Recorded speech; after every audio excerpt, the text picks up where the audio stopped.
umaga po sa ating lahat at morning devotion ko po ay ang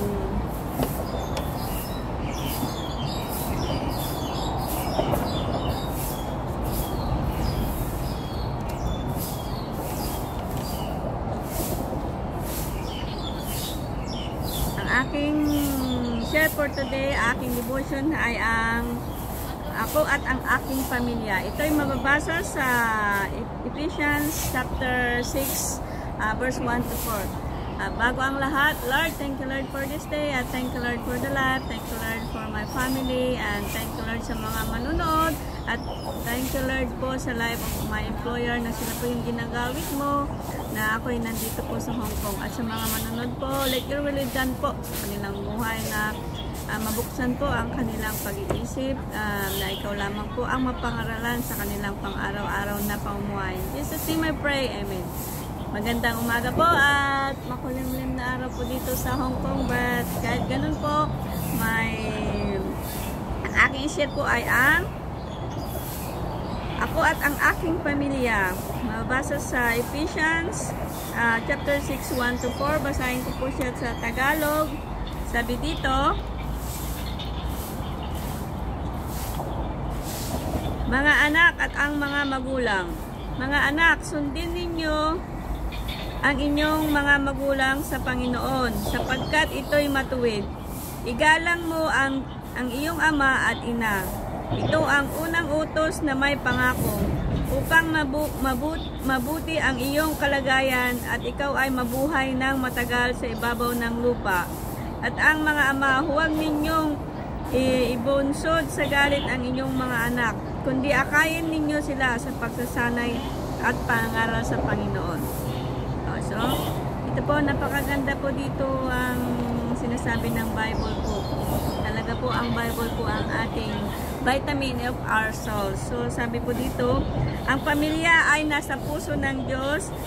Nang likhain ng Diyos si Adan, inutusan niya na sila ay magparami at magkaroon ng makadiyos na pamilya. Maging ang Panginoong Jesucristo ay meron siyang pamilya dito sa lupa at mahal niya ang pamilya niya. Ang buong mundo ay binubuo ng iba't ibang pamilya, bagamat iba't ibang lahi, kulay o pananalita, sila ay mahal ng Diyos. Gaano mo kamahal ang iyong pamilya? Guys, ikaw, gaano mo kamahal ang iyong pamilya? Sa akin, gaano ko sila kamahal? Itong example ko sa akin, kahit ako ay mag-isa lang muna na nag-share sa aming pamilya, hindi po ako naiya dahil alam ko po na in God's perfect time, yung aking sinishare po sa aking FB or page sa YouTube ay magkakaroon po to ng kabuluhan, lalo na po sa mga talagang nagsasaliksik ng mga salita ni Lord. Alam niyo po, ang pag-aaral po ng Bible is not in vain. Ito po ay gaining. Ito po, nung ako po ay nag-aral ng Bible, talaga pong nabago na po yung buhay ko. Dati ako yung, halika! Ako yung unang nag-ano ng away noon. Sige, kahit malit ako, halika, umay ka. Pero mami, sige. Pero pag nasa Panginoon ka na po, andun na po talaga yung madidisiplina ka po. Yun ang una ko pong napansin. Dahil ako, kahit anong gawin po nila sa akin, as long as hindi naman po against the eyes of the Lord, hinayaan ko lang po sila kasi naniniwala po ako na ang Espiritu ng Panginoon po is nanahan po sa aking buhay po. Kasi kung hindi po siguro po hindi ko po magagawa ang pag-share ng mga ganitong bagay. So, bilang isang Kristiyano, paano mo ka magbigay ng halimbawa o impluwensya sa iyong pamilya? Kayo guys, ikaw na Kristiyano ka, paano ka maging isang huwarang or halimbawang Kristiyano sa iyong pamilya, guys?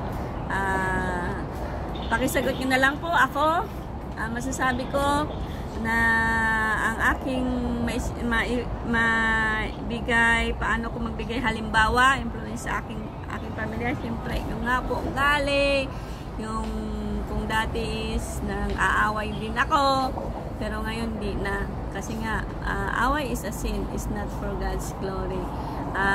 Yung pagkaaway-away, yung inggitan, yung chismisan, yan po yung mga bagay na akala nating okay lang, pero pag titignan nyo po sa Bible, yan po yung mga sins, yung slandering, yung sinichismis mo yung tao na wala sa harap, yung nagnanasa ka pa lang na, ay, si ganito, yung nag-iisip ka pa lang ng akala, alam mo, is a sin.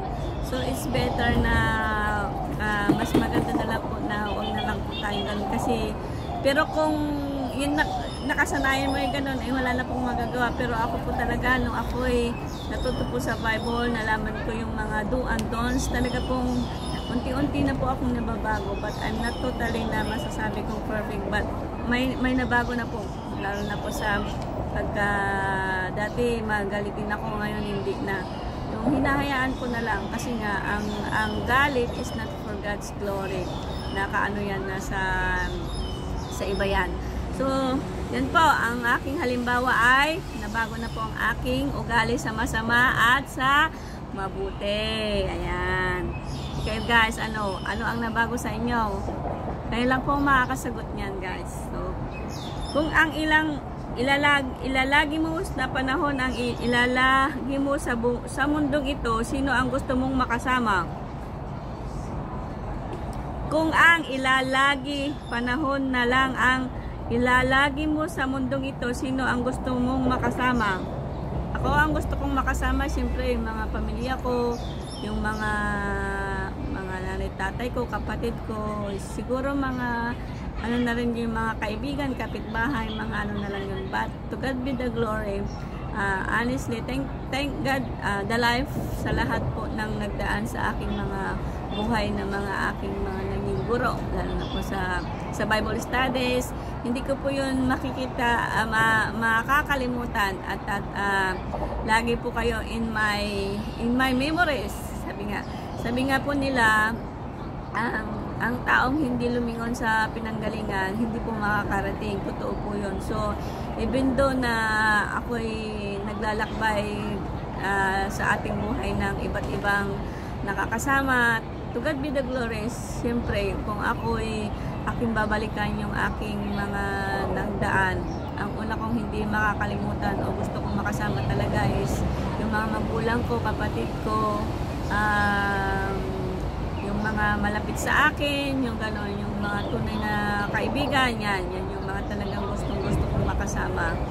At saka, syempre, to God's be the glory, yung aking mga employers, previous employers at present employer, sila po talaga yung talagang ginamit ni Lord. Alam niyo po guys, napakasarap mabuhay sa Panginoon dahil ito po ang nakita ko.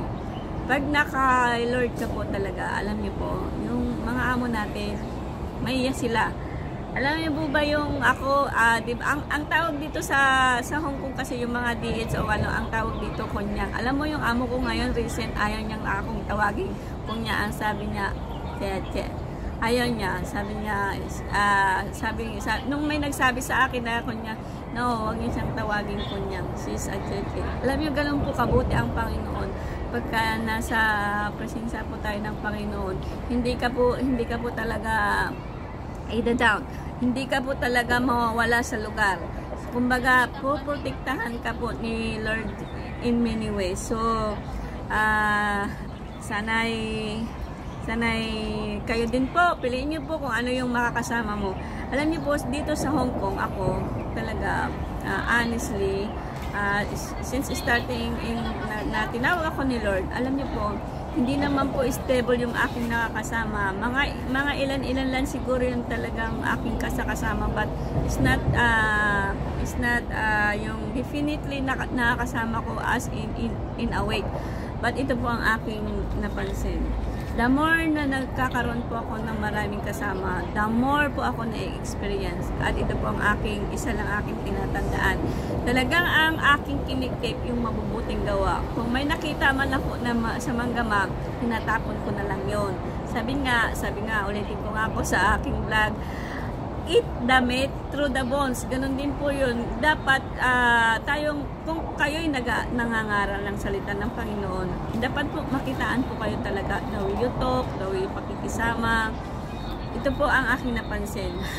Na ewan ko kung bakit ko nalaman. Kasi makikita mo yung isang totoong Kristiyano. Pag wag mo siyang sundin kung ano yung gusto niya. Doon niyo po malalaman kung talagang kaibigan ka niya, talagang pastor siya talaga, or talagang kaibigan siya makasama siya. Huwag mong sundin. Alam mo, doon lalabas ang ugali, lalo na sa pagdating sa pera. Yan. Pagdating sa pera yan. Tapos singilin mo, doon lalabas ang totoong ugali. Pero ito po ang inyong tatandaan. Ang tunay na kaibigan, hindi po inuutangan yan. Inuutangan man, dapat bayaran. Kahit sabihin niyang nung kaibigan mo na huwag mo bayaran mo kasi nung kinuha mo niyan, sabi mo utang.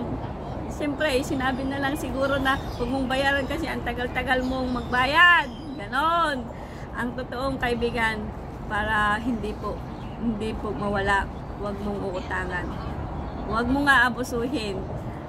Pwede nga umutang ka, pero kailangan bayaran mo. Yun po ang totoong kaibigan. Na-trusted ko na po yan. Marami na pong dumaan sa akin, pero to God be the glory. Talagang mayroon at mayroon. Yung nagturo sa akin ng gitara, yan. Yun ang one of my, hindi ko makakalimutan yan. To God be the glory. At thank Lord and God bless us all. Bye-bye.